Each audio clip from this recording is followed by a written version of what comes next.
I'm Bill Glauber, and welcome to the Journal Sentinel. We're talking budget, and there is a lot to talk about as Governor Scott Walker introduced his $68 billion two-year budget to the legislature last night, and he's going out and about selling it around the state. And we have some good folks to talk to about this. We've got Dan Bice, the columnist, who has a lot of opinions. Karen Herzog, who covers higher education. And over in Madison, we have Jason Stein, who covers all things Scott Walker, the legislature, and he really is the guru of budgets. Dan, describe this budget to citizens of Wisconsin and caucus goers of Iowa who may be voting for Walker in a year's time. When I was reading through it last night, I was thinking that I can break it down into three categories. One, cutting programs that Governor Scott Walker doesn't like.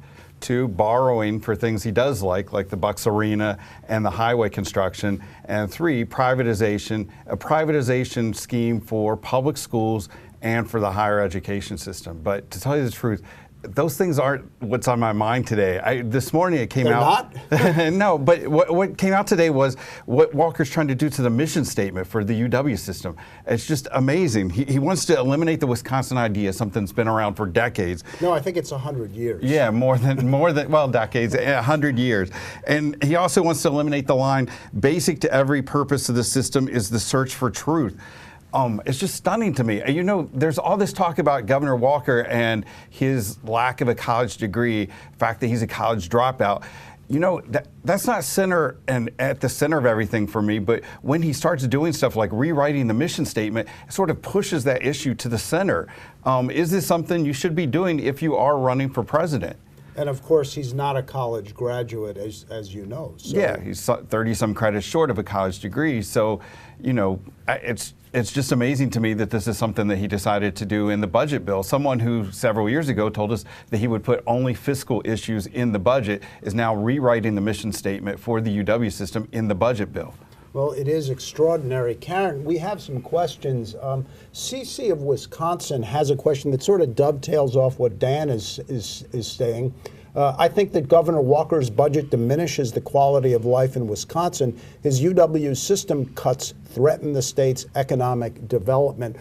How is UW an economic driver, and what does this budget mean? Well, the UW system obviously trains, the campuses train students for jobs of the future. And part of what the governor is getting at is, well, we need to be closer aligned to what those jobs are. We need to be turning out students with degrees that align with where the jobs are. And I think the linchpin of this is going to be what the legislature has to say about all of this and whether the statement of mission really will be as the governor proposes. I think there's a lot that still needs to be determined, and UW System President Ray Cross says that he really is hoping that the legislature will at least diminish the cuts that are proposed. And they're proposing a $300 million cut over 2 years, about 13% of the funding that the state normally gives. Has there been blowback on any of this? Oh, there's been a lot of blowback. In fact, I think you'll be hearing from chancellors more that they'll be trying to separate out the flexibilities that are being proposed from the cuts, because the idea, the governor says that, well, I'll give you this autonomy, I'll give you these flexibilities, and that'll allow you to be more efficient. Well, UW people will tell you that in the long term that may happen, but dealing with a $300 million cut over 2 years, you're not going to find enough efficiencies that quickly, that there will have to be cuts in programs and in staffing. We're talking layoffs. Exactly. That's what this means. It'll mean layoffs of, I mean, maybe some professors, but also back office staff, that sort of thing. What about this as a political strategy to go after the UW system? Is this a very good strategy for him while he's running for president? Do you think this works? What do you think? Well, I think it's interesting because just a year or so ago there was a big flap at the Capitol over cash balances, and that really put the UW system into the limelight with the legislature, and there was a lot of criticism. So the UW has been undergoing a lot of criticism in the last couple of years for how it runs its business. And so I think now that perhaps makes the UW vulnerable to the state saying, okay, well, we see that there are some efficiencies that need to be done here, and perhaps there's money that you have already that you can use to help. But he did something here that he didn't do with Act 10, and that's he's personalized this debate by going after professors, saying that they don't work hard and so forth. He didn't do that with teachers. I'm not sure that's a very good strategy. It might sell books for Charlie Sykes, but I don't know if it's a very good campaign strategy for someone. I don't think a conservative politician can go wrong running against college professors, but we're going to find out. Sure. Jason, let's talk to you in Madison. You've got the whole budget in front of you. You've been looking over thousands of pages of documents today. Give us the 3 or 4 highlights that the public really should know about with this budget.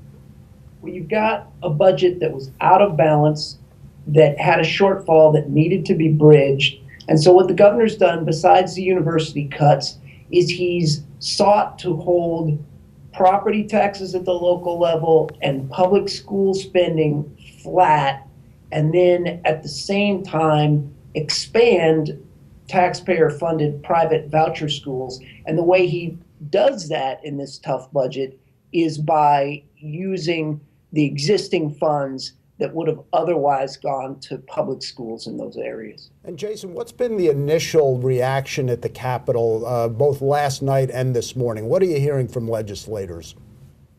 I think the points of conflict are from both Republican and Democrat are going to be over the governor's plans to borrow money to fix state roads, build state roads and bridges that need to be done, and these significant reshaping of the state's education program. Both Democrats and Republicans are uncomfortable with the borrowing in his transportation plan, and then they've all got their own different problems with his education plans. On that one, both Republicans and Democrats have problems, but they're different problems. I'm telling you, do you think the 900,000 or so public students and their parents, do you think they're going to get upset about this budget? There's been no additional funds provided for public schools, and whatever money, whatever student leaves the public system for the voucher system under this expanded proposal, that money leaves with them. The vast majority of students in this state are educated in the public system. That's right. I mean, you can swing that both ways, right? You can say, well, most students are public school students, therefore the focus ought to be on that. What Republicans are going to say is, well, the voucher system is very small right now, and there's not a concern that anyone should have about, the size of it right now. But under this budget, the cap on vouchers statewide is now off. So, they have an ability to grow potentially very large over time. Now, whether that will immediately generate praise or criticism around the state, we're going to wait and see. Dan, what do you think about it, especially in the Milwaukee area? I'm thinking about communities like Wauwatosa and West Allis that are close to private schools, and I wonder if they may lose students. Would there be a concern in some of these inner ring suburbs around Milwaukee? Maybe. One thing that Jason didn't talk about it's not something that's been highlighted a great deal, and that's how they'll pay for these private schools. And that is that right now the state pays about $6,400 to a private school for each voucher kid. And this budget changes the way that's done. The voucher schools get paid. They get paid for how much the student's local school district gets per student. So that actually increases the amount from about $6,400 per student to about $11,000 or $12,000 per student. So this is going to be a major cash infusion to the parochial and private schools. There still is a cap on the poverty level, who can get into the system. So it's not just open to everybody. But I have no idea. I'm guessing, yes, probably the inner ring suburbs would be affected by this. One's closer to the private schools here in town. We have an interesting question from Kurt Cohn, excuse me if I mispronounced that name. Why is Wisconsin not doing anywhere near as well as Minnesota? And we've been hearing that, especially as a compare and contrast. Of course, Minnesota is under Democratic control with a Democratic governor who has asked for a big tax increase to fund roads. And I'm wondering, first of all, Karen, what do you think the big difference is? And I think it has a little bit, maybe a lot to do with college education. Well, the number of people in Minnesota who have a college degree is much higher than number in Wisconsin. Percentages are difference of like, was it about 5%?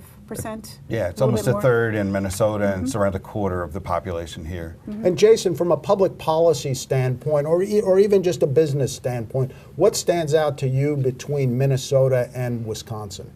So there's a lot of differences between the economies of the two states. I mean, one, in the Twin Cities area, you have a pretty vibrant metro area with a lot of corporate headquarters that can attract people into the state who have college degrees and who will make good money.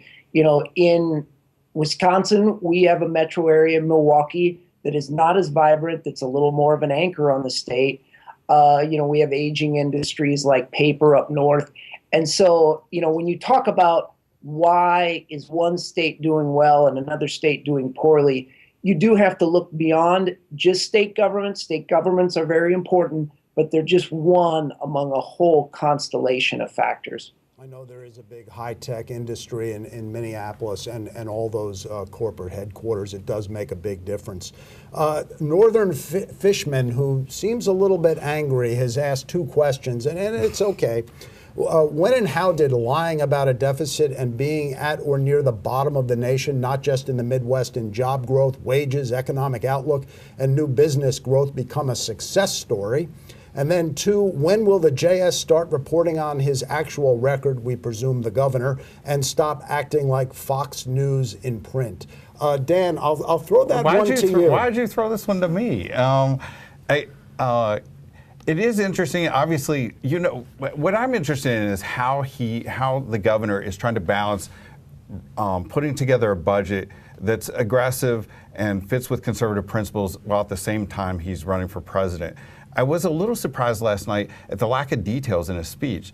All of the details, almost everything we're talking about today, are things that he didn't address last night. He talked a great deal about you know, helping out individuals. The only controversial idea he talked about was expanding school choice. As for covering him like Fox News, we cover him probably as aggressively as anybody, and you and I will probably be out in a Conowalk later on asking him about details of this. So I don't think that anyone could really seriously accuse us of being the Fox News to George Bush when it comes to the governor and the Journal Sentinel. Jason, out in Madison, I mean, you've been poring over budget documents today. Can you give the readers and watchers a little insight into how you cover a budget? Sure, and I think this maybe helps answer the reader's question. I mean, look, last night was the night where the governor dropped a more than 1,000-page document on the legislature, on the media, on the public. Last night was his night. He gets to control a lot of the message because he's the one that knows what's in the budget. And this is this way with any governor, any budget. It's been this way for many years.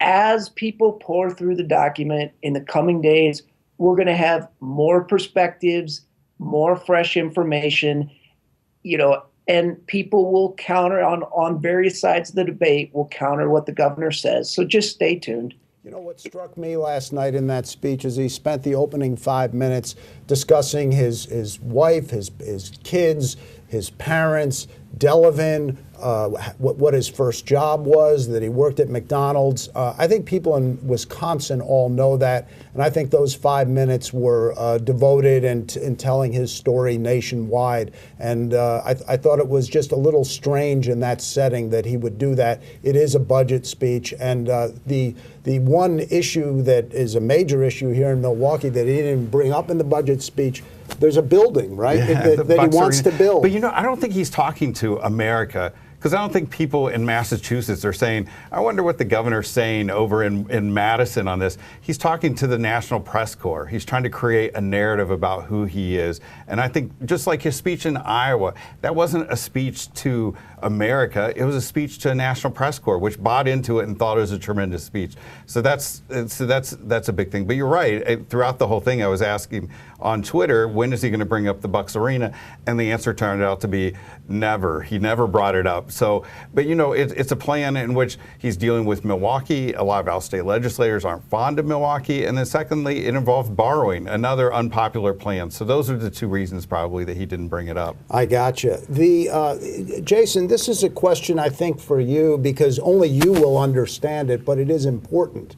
Under Governor Walker's proposal for counties to take over property assessments and to reassess every property at 100% market value annually, how will the county pay for that? Right. Okay.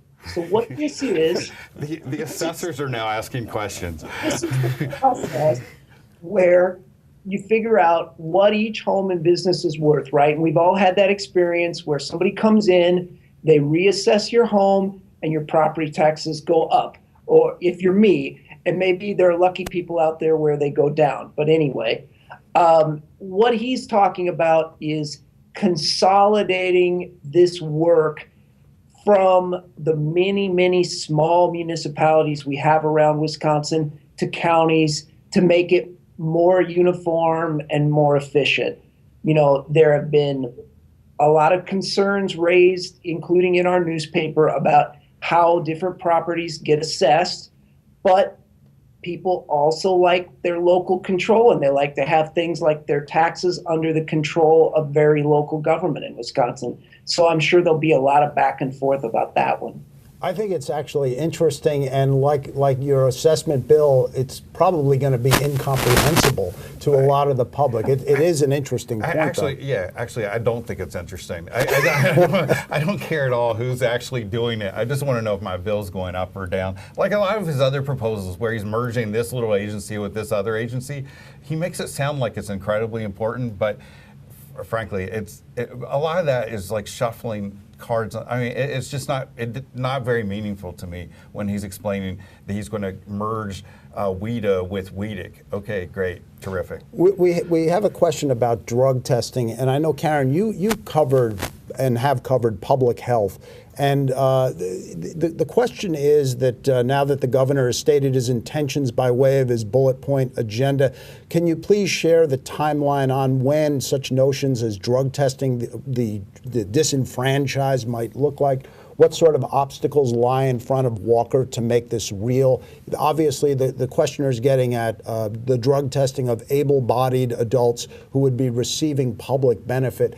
Karen, on drug testing, could you imagine a system where hundreds, if not thousands, of people are subjected to drug testing? What would it even look like? Logistically, I don't know how they would do it. Because you have the administrative part of it, and I don't know who would actually do the drug testing.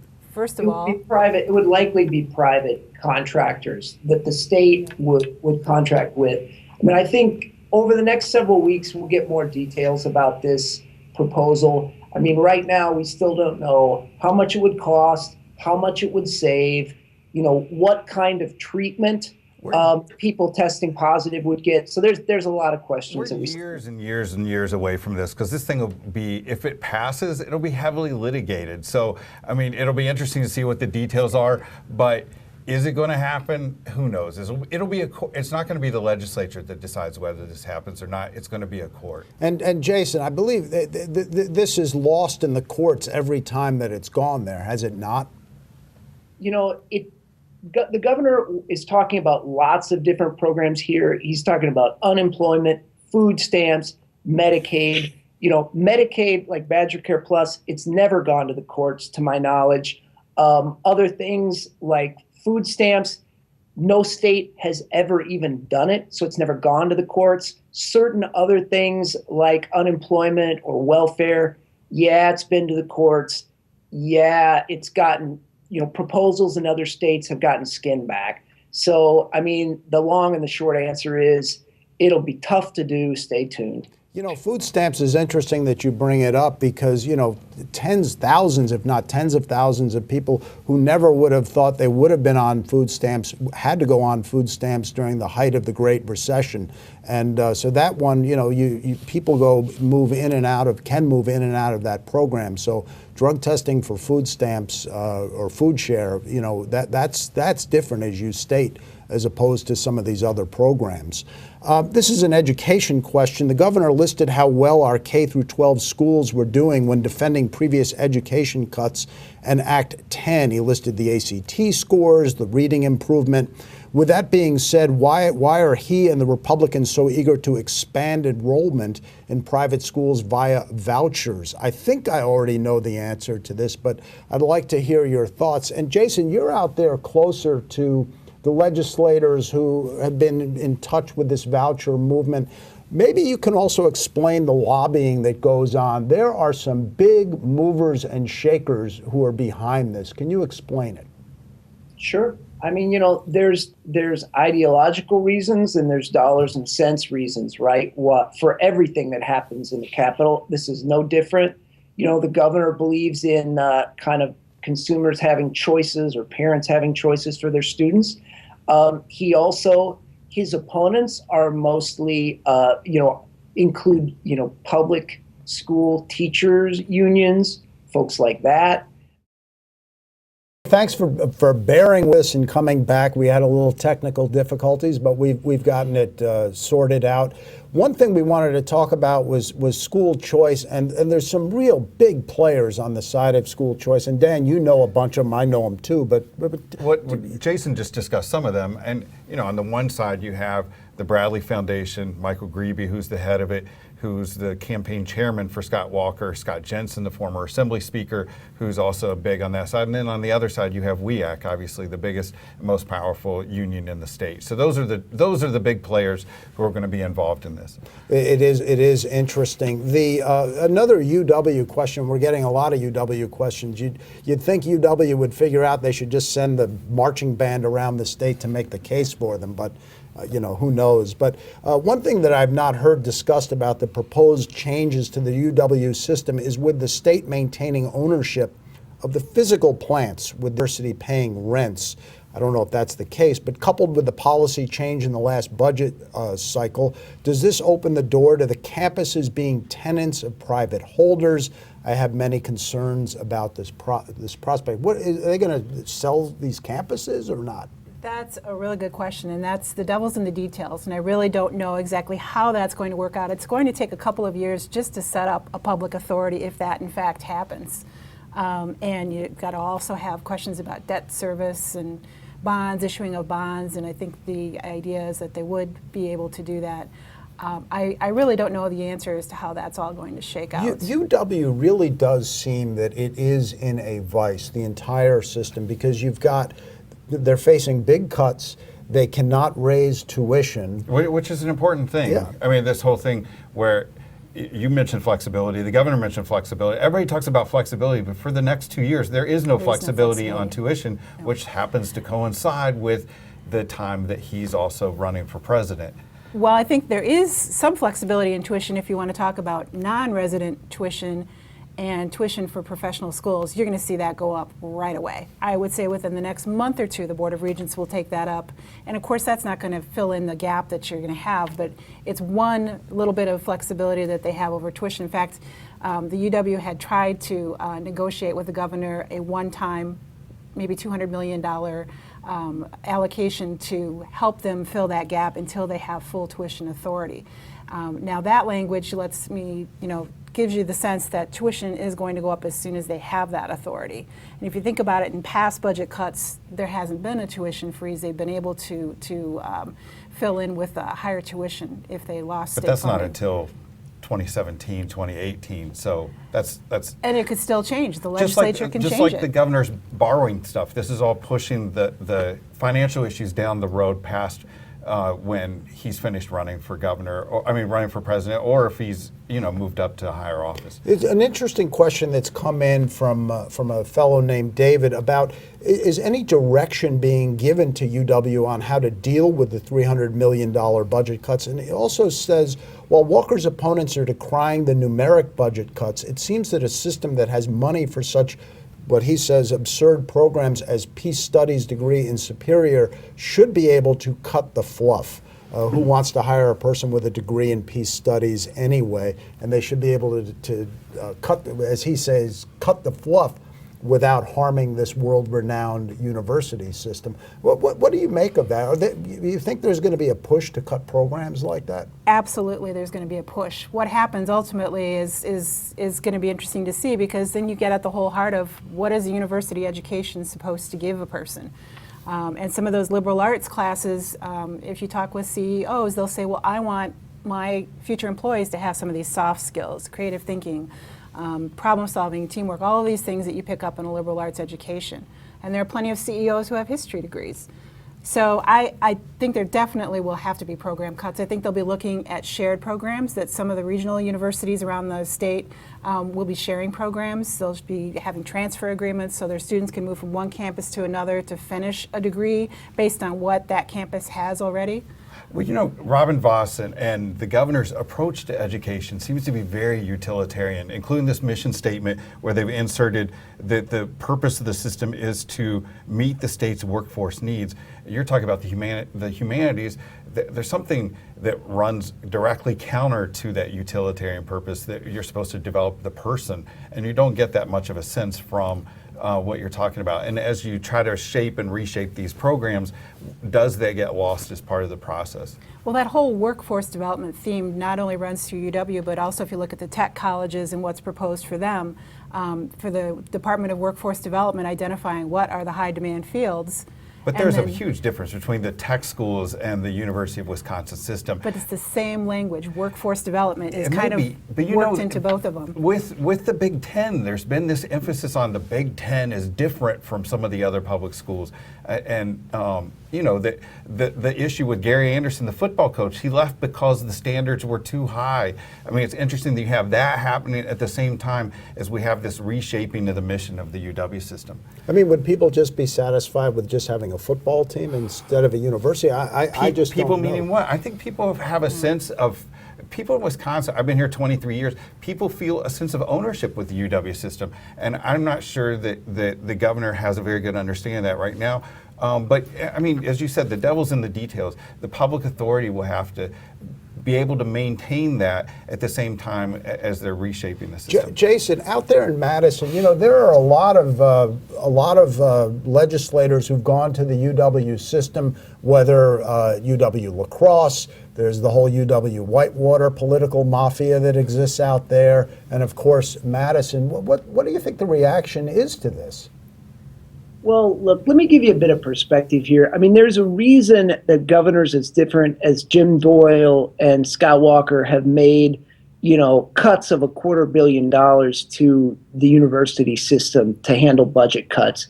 And the reason is that it's one of the few places in state government where you aren't sort of locked in a straight jacket in the budget. You've got, for instance, you've got healthcare programs for the poor, like Badger Care.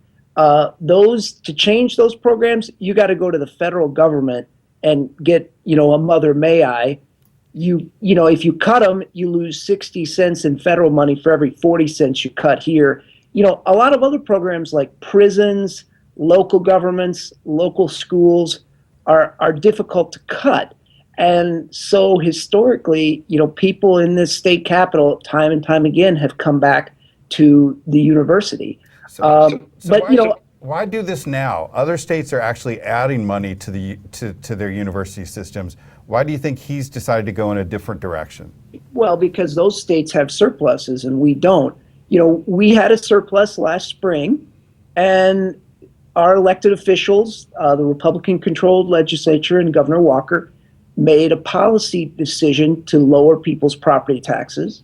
And we now, you know, revenues for the state didn't keep up, you know, between the property taxes and not doing as well as we thought we would. We are now in a hole with the budget. We don't have enough money to pay for our current operations. It's more than just that they have surpluses and we don't, because if we did have a surplus, as you pointed out, they wouldn't put the money into the UW system. It's a difference of priorities, I think. Those right. Other states have a priority with those things, and Governor Walker doesn't have that priority. I will say that it is worth remembering that in his last budget, he did propose increasing spending for the university in certain targeted workforce areas. And, you know, then it came out that in the eyes of Republican lawmakers, the university system had a big, in their minds, surplus. The UW disputed that. And, you know, the governor ended up with retreating and going along with the lawmakers in not providing new money to the university. So, I mean, he sort of went down that road 2 years ago, and I think he's decided that, okay, that's not the way I'm going to go politically. Dan Bice is going to stick around after this broadcast ends, and he's going to answer some of the questions online that we didn't get a chance to get to. I want to close it up by asking one last question, and that is this. To Jason and to Dan, and Karen, if she wants to jump in, what kind of difficulty is it going to be for Scott Walker as a governor to sell a budget while also running for president? I don't know if he can do 2 full-time jobs or 2 part-time jobs, but how tough is this? He wants to sell this budget and he wants to run for president, and it seems to be a big lift. I'm sure he can do it, but how's it going to come across in Madison? Here's the challenge he has. Even on things like not wanting to raise the gas tax, and where he's been pretty consistent on that for 2 decades, he now is going to have people, both Republican and Democrat, asking publicly or at least asking privately, hey, is he proposing this because he thinks it's good for Wisconsin or because he thinks it's good for a potential White House run? And so the challenge he's going to have is convincing at least people within his own party that he's still got the best interests of the state at mind. Well, every Democrat who released a statement last night mentioned that it was a budget designed for a presidential campaign. Dan, what do you think? Well, the issues are, and Jason alluded to this, how much resistance will he get from the Republicans? If there's a great deal of resistance, then he'll need to have more focus on what's going on here. But also, you and I know Governor Walker pretty well. He likes the campaigning more than anything else. So that's where I expect to see him. He's going to apply most of his energy and most of his effort at being on the road campaigning. He's not going to ignore Wisconsin. He knows that you go to Iowa and you turn right. That's where you find the state. But I think, the thing he really enjoys is being out there talking with the media and selling his message. That's what he's going to be doing for the next 3-4 months. Karen, I'll give you the last word. What kind of brawl is there going to be over UW? I think it's going to be a big one. I think it's going to be both ideological. I think it's also going to be, who's got the narrative? Who has control over their narrative? And what's it going to be? Is it going to be changes in higher education or the Act 10 of UW? Is it going to be, we have to do something to obviously create more efficiencies, but is it going the whole way with the public authority? I don't know. It's going to be, I think it's going to be a very, very interesting next few months. Jason Stein in Madison, Karen Herzog, Dan Bice, I'm Bill Glauber. Thanks for watching. We really enjoyed it.